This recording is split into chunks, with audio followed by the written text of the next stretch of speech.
Good morning and welcome to Grace River Church. My name is Chris. I'm the lead pastor here. I'm really psyched that you're here today. Welcome. And I've got on the stage with me two friends of mine, and I'm very excited for you to hear from them, Jordan and Jason. They've got an incredible story to share, and we're starting a brand new series this morning saying that your story matters. And so over the next 3 weeks, really talking about why your story matters to God and why it matters that you would tell your story to other people. And so to kick it off, we're going to have these guys share. So let's give a big Grace River welcome to these guys. Awesome. We're 2 weeks out from starting small groups. Anybody pumped about that?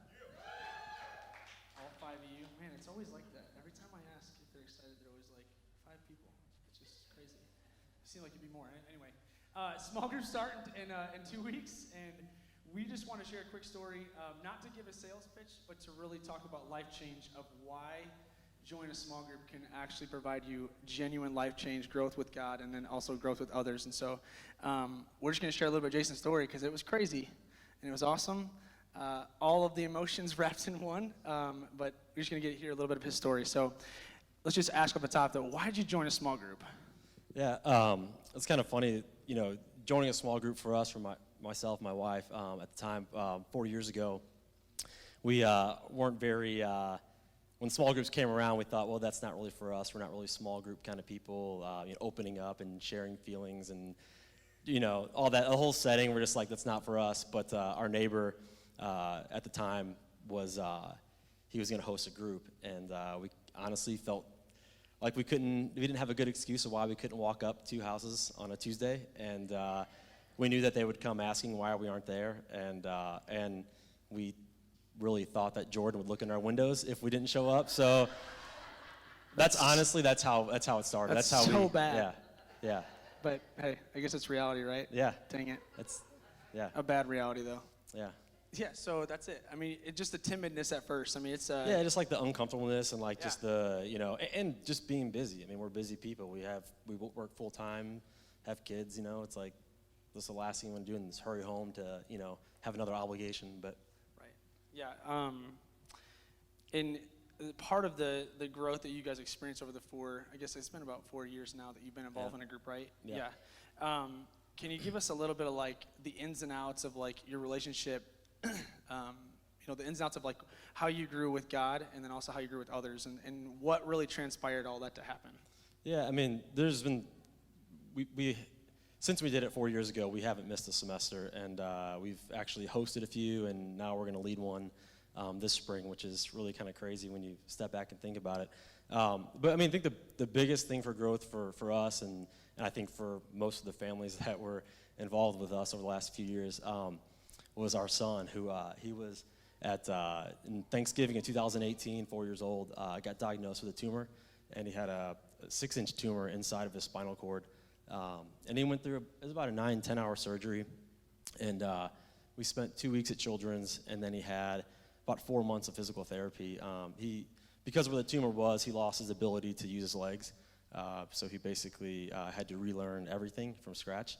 And but the really cool thing about it was, as we're going through this, our small group, not even the people like just from our small group that we were in when this happened, but people from previous small groups, just like rolled their sleeves up and jumped in. Like we didn't have to ask. I mean, people were literally that day there was somebody at our house waiting for us to get home, and we had all these things that we didn't think about.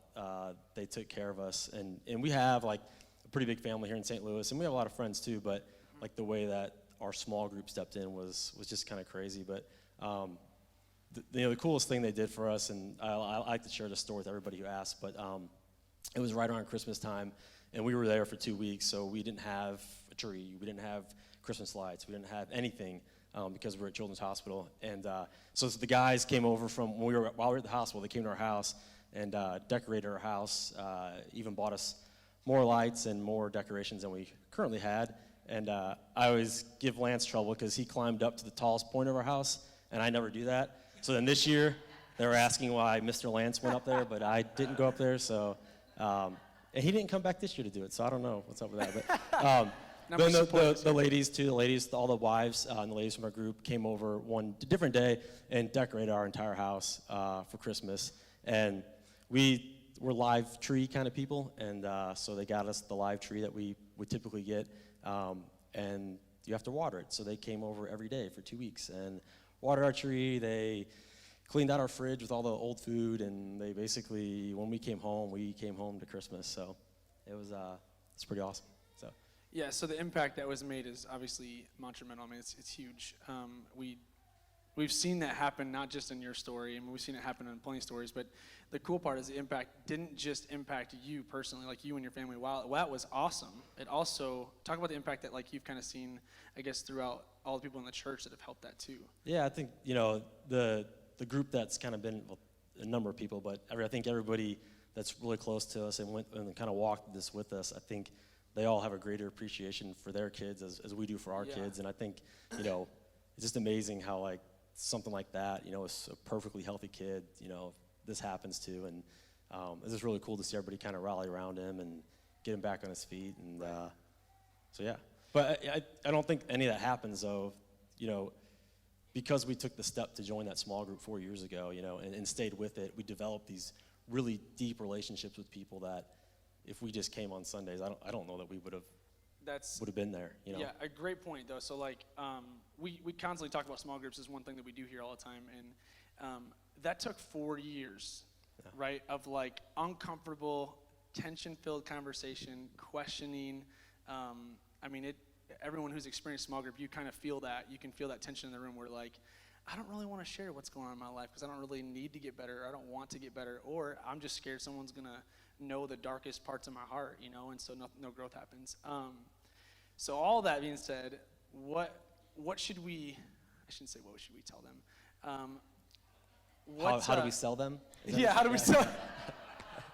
I can say How it, do we right? sell them? Right? Yeah, you Yeah. can say it. No, I think if you're like we were and just kind of uncomfortable or kind of questioning like whether you should do it or not, I would just say try it. I mean, it's a new year. It's a good chance just to start with it, and just kind of see how it goes. And I don't think you'll be disappointed. And Yeah, and the timeline is really crucial. That's the thing I think I like pointing out is that if you go to a group, you can't expect like the butterflies and all of the really great things that happen Right. off the top. Like, give it some tension-filled conversation. Get involved in a group that you can ask hard questions and stick with it. But yeah, one thing you said that we won't forget, I won't forget, you said at the hospital was, I've had friends before in my past, but I've never had friends like this. And that's not, like, I want that to kind of sit on us for a second because that's not a prop up to anything that we did. Like, yes, we decorated your house, but like, that doesn't have anything to do with the fact that God, through us, used that to help bless you guys. And you guys were a huge blessing back to us. But that is such an awesome thing to walk away from. Like, we've had friends before, but I've never had friends that displayed the love of God in a way that where I feel like my life's being genuinely impacted every day or most days that I'm with them, doing life with them. yeah, I think you expect your family to love you that way, but you don't expect non-family to love you that way. Like the family kind of have a choice sometimes, but like when you have people that love you like your family, it's just a weird kind of thing, Yeah. So we just want to encourage you guys. There's 10 groups this semester. There's sheets out in the lobby. There are sign-ups online through our website. If you guys want to check those out sometime this week, we have next week is official start date, the week of February 2nd. But you're welcome to join a group anytime. There's Sunday, Monday, Tuesday, Wednesday, Thursday are offered times and throughout the week. So there's we try to create no obstacles so that you could not say no. But we get it that sometimes life gets busy. So thank you guys, though, so much. We encourage you guys to get in a small group. Thanks.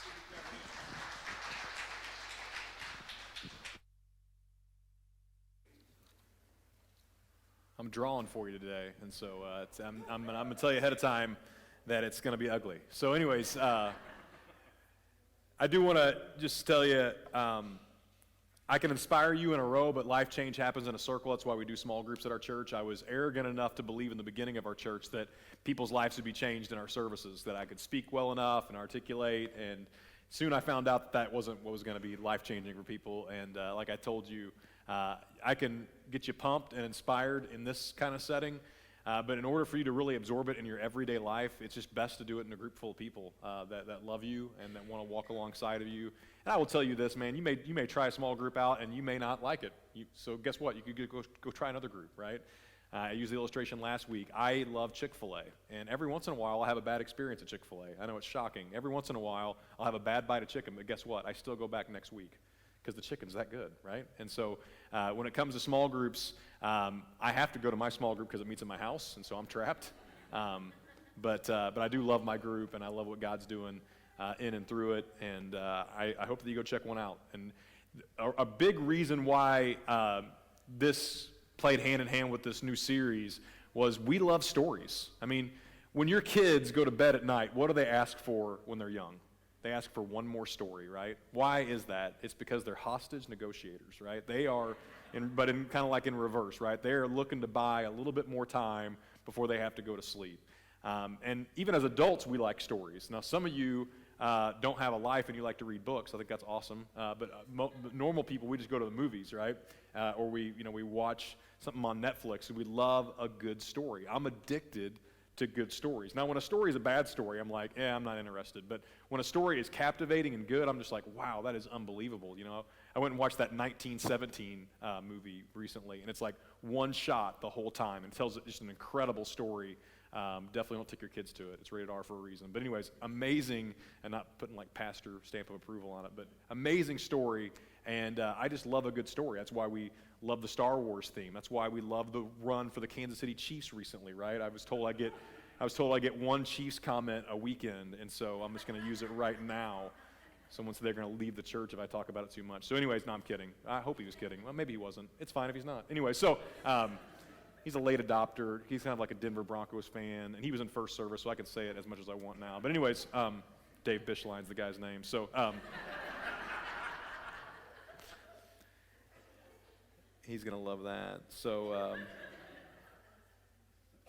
but in all seriousness, I love the story. It's an incredible one, you know. I mean, last week, I warn you as a friend and as a pastor, I cry over the dumbest things. Like, there are some things that I cry over that it makes sense emotionally. Like, you're like, yeah, you should, like the Jason and Katie Bross story with their son, William. Like, that's something that you know, like, I lived that story with them. We made those hospital visits.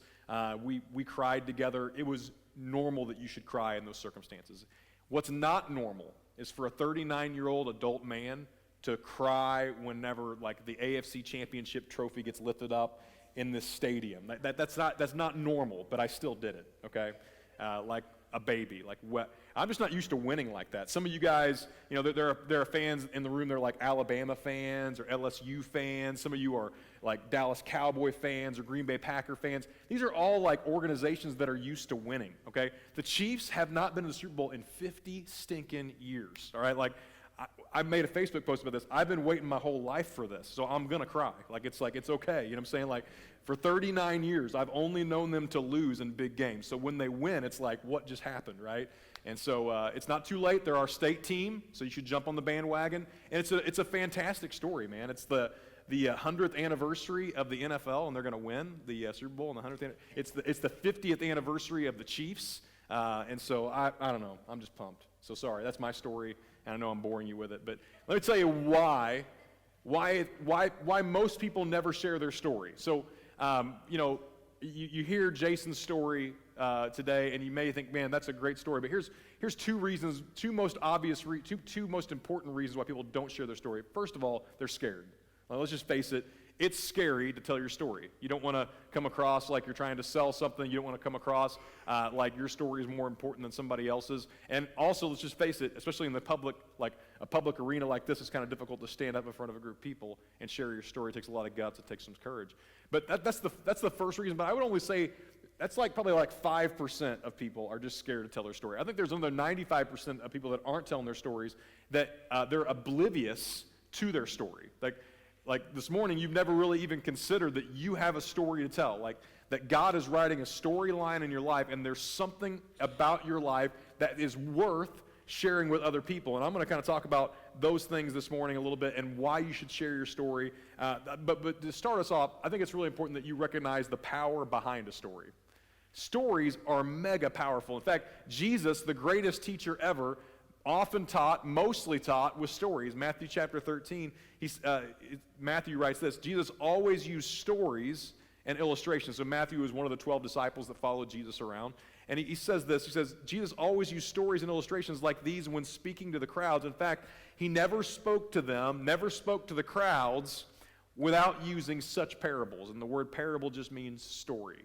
So Jesus recognized the power of a story. And I believe that's why God impacts our lives as individuals for us to share these stories with each other. So we build each other up, we encourage each other, and we show each other how you can go out and live this faith-filled life. Like this doesn't have to be a fantasy, it can be a reality. And I remember going to church when I was younger, not really hearing stories like Jason's and going, man, I wish that my story was like that. I used to have what I call story envy.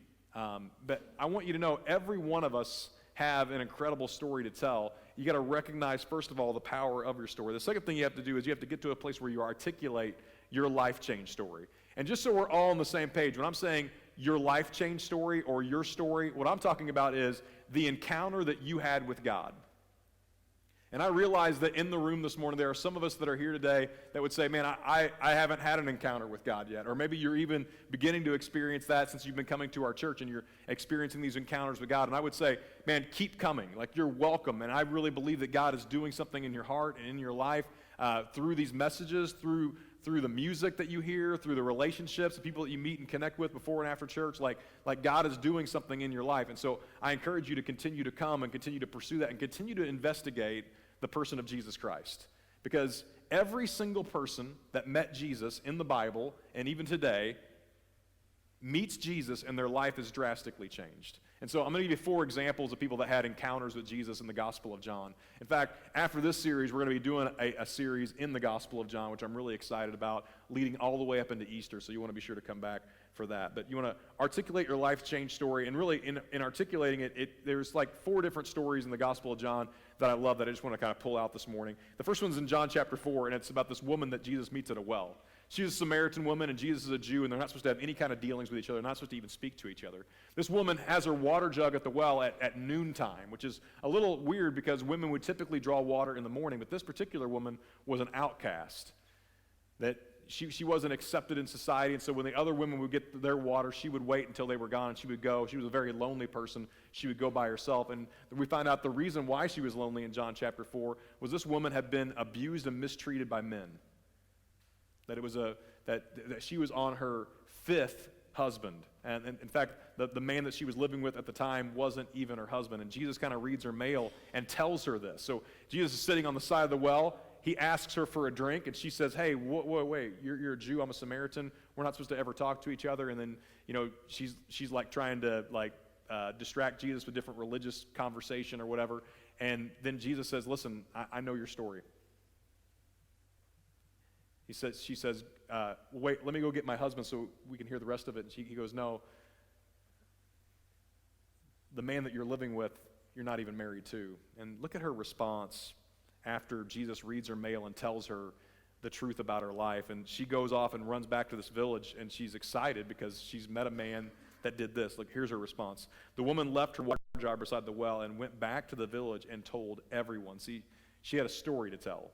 And it wasn't a story of shame or embarrassment. Look at this. Come and meet a man who told me everything I ever did. What happened? See, she went to go get water. Jesus met her there. She had an encounter with Jesus. It drastically changed her life. And then did she keep it silent? No. She ran back to the village, and she told everybody, you got to meet this man who told me everything that I ever did. She asked the question, can this be the Messiah? So the people came streaming from the village to see him. That was an encounter in John chapter 4. Another encounter in John chapter 5. We'll call this like a face-to-face encounter. This guy had been paralyzed for 38 years. And he's hanging out by this pool, the pool of Bethesda, which is this pool that people would hang out by, people that were beggars, people that were sick. They'd hang out by this pool, and sometimes the water would get stirred up, and they would be in a race to get in the pool because there was a theory or like folklore that if you were to jump in the water while the water's moving around, that you could get healed, that you could get better. And so Jesus goes to this pool and meets this guy who's been paralyzed for 38 years, and he just asks him a simple question. He says, do you want to get well? And his response is, yes, I do, but every time the water gets stirred up, somebody gets in before me, and I can't get any better. So then Jesus tells him this. This guy's got a great story to tell. Jesus told him, stand up, pick up your sleeping mat, and walk. And instantly the man was healed. He rolled up the mat and began walking. Do you think this guy had a story to tell? A man who was once paralyzed for 38 years meets Jesus, and he says, hey, roll up your mat, get your butt up, and let's go. And man, I mean, can you imagine like what that feeling must have felt like? Like to be paralyzed, to be in a place where you can't move, and then all of a sudden your bones and muscles start working. Like, man, how incredible would that have been? Then we see a forgiveness encounter in John chapter 8. This is a woman who's caught in the act of adultery. I find it fascinating that she's caught in the act of adultery. There's no man in the story that's caught in the act of adultery. And last time I checked, it takes two people. But anyway, so just simple math stuff. You can laugh, it's fine. You know, it's an awkward moment, right? So these religious leaders bring this lady in. And by the way, religion always tries to kill people. I find that fascinating as well in the story, that I never find a moment in the New Testament where religion was good for people. And even in today's era, today's time, man, I don't think that religion is really here to help people oftentimes. I know you're like, well, wait, I'm sitting in a church. Aren't you religious? And no, I'm not. This is the most anti-religious church you'll ever be a part of, because we don't believe in religion. We believe in a relationship with God, that God sent his only son to come and die in our place so that he could eradicate religion. Because religion is achievement. I got to do all of these things so I can be right with God. That's what religion is. What we believe at Grace River is this, is that God came, and it wasn't about achievement. God came, we call this good news. And here's the great thing about news. News is not something that you achieve, right? So you'll watch the news tonight, and we're going to find out what's going on with the Trump impeachment thing. And I'm so confused. I've lost track. I don't even know. You know what I'm saying? I just feel like I'm in that. I have no idea what's going on anymore, and that's fine. You can be mad that I don't know, but I just don't know. Like, I'm just totally confused about the whole situation. But when you hear stories on the news, you don't achieve those stories, do you? You just listen to the story, and then you got to decide, am I going to believe and receive this? Well, what's really powerful about the gospel is it's just something that you believe and receive. It's not something that you achieve. Religion is achievement. I've got to do all of these things so I can be right with God, and hopefully at the end of my life, I've done enough good things to outweigh my bad things that God will accept me and I'll go to heaven. The truth of the lie that many of us have bought into through our entire lives is that forgiveness is something that you achieve. What I love about this story, nestled here in John chapter 8, is we find out that forgiveness, God offers his very best to us when all we have to offer is our worst. It's safe to say that this woman is in the worst moment of her life. Would you agree with me? I mean, she is caught in an adulterous relationship. She is drug out of this, I don't know how they knew where to find her, first of all, right? Like, where are these guys hanging out? Anyway, the whole backstory. They drag her out. Obviously, the guy, he just gets to do whatever he was doing. I don't know what he goes back to, right? And then here she is in this theater of angry religious people that are ready to throw rocks to kill her. And Jesus' response to those religious guys was this: well, I'm fine with you guys killing her, but the person that is sinless is the person that gets to throw the first stone. Remember this story? Kind of crazy. And one by one, from the oldest to the youngest, they drop their rocks and they walk away. And then we pick up the story in John chapter 8, verse 10. Then Jesus stood up again and said to her, "Where are your accusers? Didn't even one of them condemn you?" And she said, "No, Lord," she said. And Jesus said, "Neither do I. Go and sin no more." What he's saying is, listen, your accusers are gone, and I don't condemn you either. I didn't come into the world to judge the world. That's not why Jesus came. Jesus didn't come to judge us. Jesus came to set you free. What I love about the last thing Jesus said to her, this last line, is, "Neither do I. Go and sin no more." That's why we say a lot around here, it's okay not to be okay. It's just not okay to stay that way. Like, it's okay that you're broken. It's okay that you have a rough past. But here's the thing. God loves you enough for you to love you like you are, but also to say, man, you can't stay this way. Like, you got to get better. You got to get healthier. And it's not about achievement.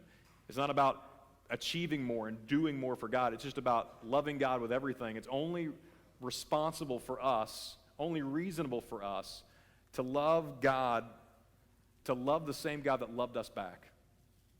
Like, if I can he loved me first, so it's just important that I can love him. And then the last encounter is John chapter 9, a healing encounter. This is probably one of my favorite stories of all of Jesus' healings. I think it's safe to say this is my favorite because it involves spit. Check this out. Have you ever been around somebody that can spit well? I'm always impressed by it. I'm always, like, you country people, you know what I'm talking about. All you guys that grew up in the country, like you can spit really well. Like the velocity on your loogies are amazing. Like I'm just like, how? Like for me, I spit, it goes like 2 feet. It's just embarrassing, you know? Like it's just like, I don't even want to spit in public. But for some of you, man, you can just launch it. It's like, and I believe that Jesus had this kind of spit. Check this out. In John chapter 9, verse 6, Jesus meets this guy who's been born blind. It's a crazy story. And his disciples ask him, they say, hey, listen, why was this man born blind? Fair question. They go on to say, was it his sin or the sin of his parents? And Jesus says, no, it's neither. It's so that the glory of God could be shown through his life.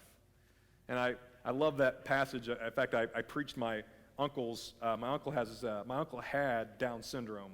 And so I got to, part of being a pastor is you get to preach your own family members' funerals. And so it's just kind of great. Anyways, if you can hold it in, if you can keep from crying. But I still usually cry. But I'm preaching my Uncle Bobby's funeral, and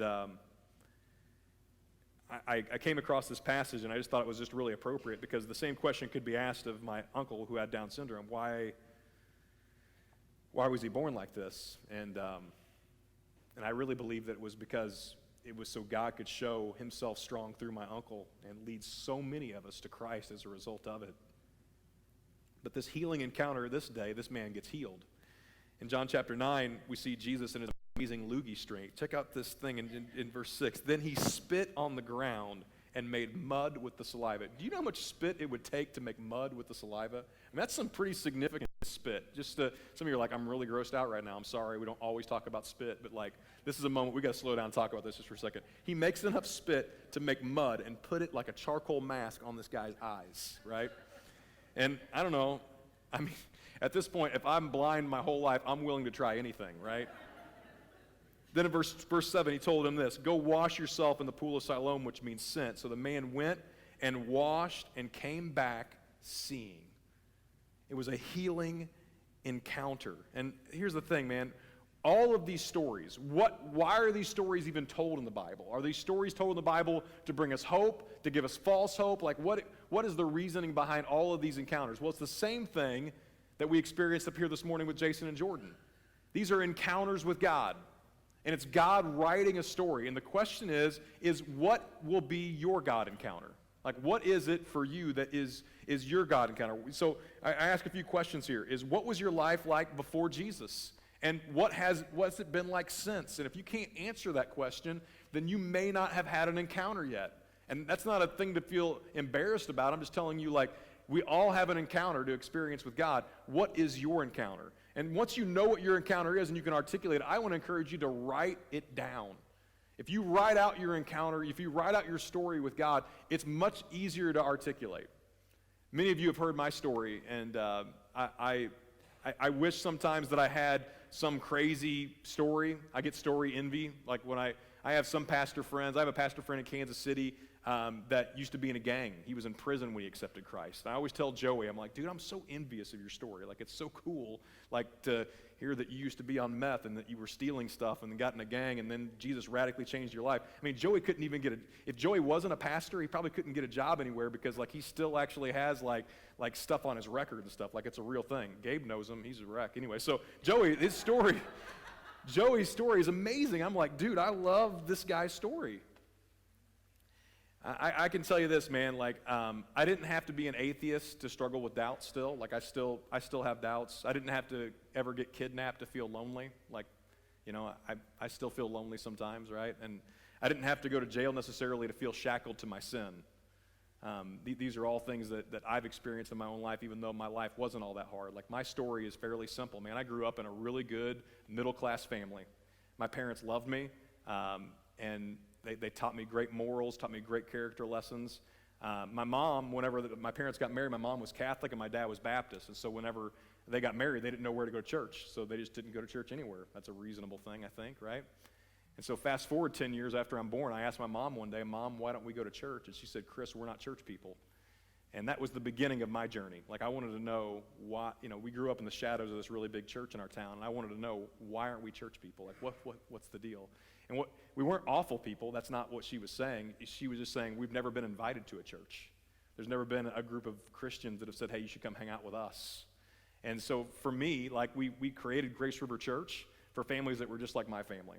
And some of you are nodding your heads in the room because you're like, yeah, that was us. Like, that was you. You were like the Highfield family that lived on 1237 North Robertson. And what I love about my story is what God has done with my parents since then. Like, it's just crazy, man. My parents today, they're our church people. In fact, right now, they're sitting in a church in Springfield, Missouri. And I got a chance to baptize my mom. It was awesome. And again, sometimes I cry over really dumb things like AFC championships, and other times it's things that really matter. But I'm proud of what God has done in my mom's life and my dad's life, and it's only a story that he could have written. And I wonder about your story. Like, you may go, man, I wish I had a story like Chris's. Dude, you have one. God's writing one, and all you got to do is simply slow down and articulate it and figure out a way to tell that story, because it's a story worth telling. There are people that are dying to hear your story. There are people that you know in your life, and you have no idea what kind of pain they're walking through, and you've already walked through that pain. You've already walked through that difficulty. So when it comes to sharing your story, you got to listen for opportunities. That's the third thing when it comes to storytelling and story listening, is you got to listen for opportunities. Paul wrote in Colossians chapter 4, verse 5, he says, live wisely among those who are not believers and make the most of every opportunity. I love jumping into a group of people that don't know Christ. Like, that's my favorite thing. And you may go, yeah, you love that because you're a pastor. Well, here's the thing. If I don't do that, all I'm going to hang out with is probably Christians, because I just have a bunch of Christian pastor friends, right? And you can imagine the excitement in that crowd, right? Just riveting, you know? And so, and then I know you, which you guys are really great people. And then for me, like, I have to, on purpose, jump into crowds of people that don't know Christ. Some of you have wondered, you've heard people talk about the Chamber of Commerce and my involvement in that. You may wonder, why does Chris do that? Like, I'm a business college dropout. It makes no sense at all why I would join the Chamber of Commerce. And this is a crazy God story. This week I get sworn in to be the chairman of our chamber, which is just nuts. It doesn't make sense at all why this is happening. But what this gives me is an opportunity to stand up in front of a group of people every month, every week, and be an influence in their lives. And I have to be super on purpose, intentional to surround myself with people that are far from Jesus. I joined when I first moved here 6 years ago. I met this lady named Heather, and she's here today. And we were in a Vision St. Charles class together, and it made no sense why I was in a Vision St. Charles class, other than it gave me a chance to make 30 new friends. That we would basically take an adult field trip once a month, and I would learn more about St. Charles County. And these were like the first group of friends I ever made. And she's here today, which is really nice. Good to see you, Heather. Anyway, so what's important about your story, I'll call out, she's also like Miss Missouri, but anyway, separate thing. So when it comes to your story, there are like three pieces to you really being able to use your story effectively, okay? There is the God piece of everyone's story, and then there is the me piece of the story. This is your version of the story, and then it's them, the people that you meet. Now, when it comes to articulating your story well, all you have to do is just share what God's done in your life. That's all you have to do. You just share your personalized story. A great place to practice this, by the way, is in your small group. Like, it's a really safe place. Every week in my small group, we start with a story. We just start with somebody's life change story. Tell me about how you met God. And it's a great story. People obviously come prepared. I don't ever call on anybody like, man, I'm scared to join a small group now because they're going to call me last minute. We don't ever call on you to pray or tell your story without a little bit of a warning, okay? So here's the thing. We all have a story, but the important thing is don't be weird with your story. And I caution you with this because Christians, the longer you know Christ, the more weird you can sometimes become. It's just a warning. I know that's a broad brush thing, but it happens to us. Here's an example of what I'm talking about. Ways that you don't tell your story are things like this. Don't take your dog on a walk in your neighborhood and somebody says, oh, you have the cutest dog, and then don't turn it into this. Don't do this. Oh, you know what dog spelled backwards is? God. Let me tell you about this Savior who loved you, and like that's not the way you need to do it. And some of you are like, yeah, I've actually had conversations with people like that, and it's super weird. That's what I'm telling you. Don't do that. Like, don't be weird. In fact, that's just a really good motto for you to live by. That's what I do when I'm building relationships with people. That's what's always on my mind. Chris, don't be weird. You know what I'm saying? And it's just a good thing to repeat in your head over and over and over again. In fact, my son's like that. He was in third grade, and we were talking about like his first week of school. as a third grader one day at dinner, and he's like, yeah, I made some friends today, and as I was making these friends, I just told myself in my brain, don't be weird, don't be weird, don't be weird. And I was like, dude, that's like your dad. That's exactly what I would do in that situation. But listen for sharing opportunities, man. You want to be listening for opportunities to share. Paul writes this in Colossians 4, verse 5. He says, live wisely, like live as a wise person, looking for opportunities. Now, here's the thing. That means you're not always leading with your story. Sometimes it's you asking them. I say sometimes. All the time, it should be you asking them. I'm sorry, this is probably in the way, right?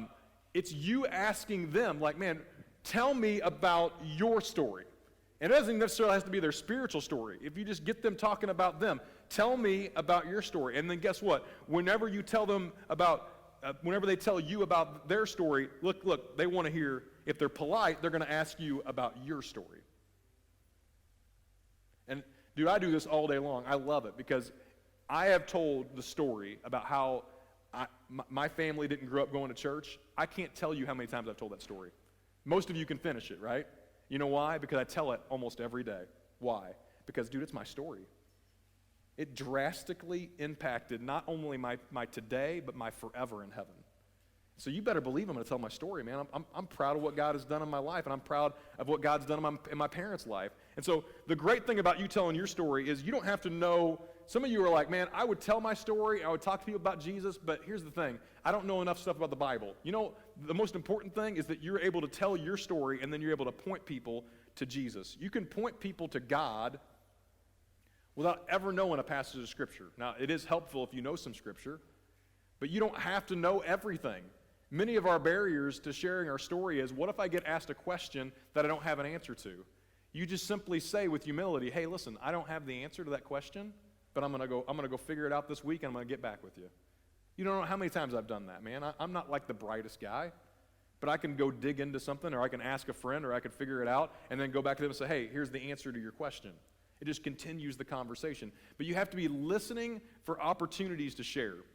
This past week, I heard a great story that explained the gospel in a way that I had never really thought about it, but it's in story form. And since we're telling this stories, let's just wrap up with this, right? It's a story of two neighborhood kids that grew up in the same neighborhood, obviously, and one took a path and the other took a different path. One took on a path of education and became a judge, decided that he was going to give his life to being a judge, and one took on a different path, kind of got involved with the wrong group of friends and made some bad choices and ends up going to prison, going to jail for something that he had done. So one day he goes, before he goes to prison, he's just in jail, he goes to court. And oddly enough in the story, the way the story goes is the judge that he meets at court is the same boyhood friend that he grew up with. And the judge feels super conflicted because he's like, this is my friend, what am I going to do? They hadn't seen each other in years. So the judge does what a judge has to do. You know, he's taken oaths, and he has to put his friend on trial, and his friend is found guilty, and the friend has to pay a fine and commits to say, hey, you've got to pay this fee before you can be set free.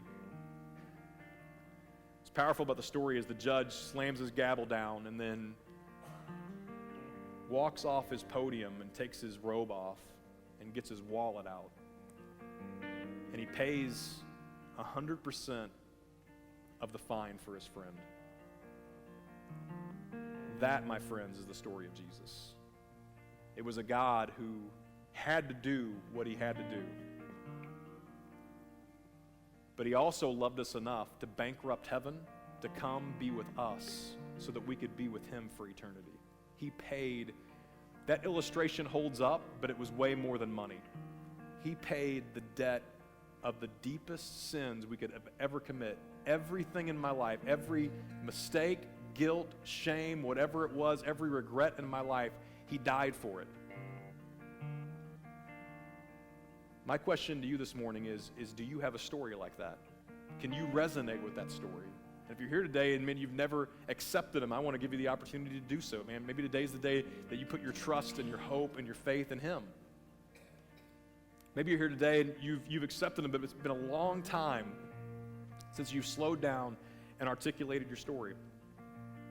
I want to encourage you to keep coming back in the coming weeks so you can learn better how and why should I share my story.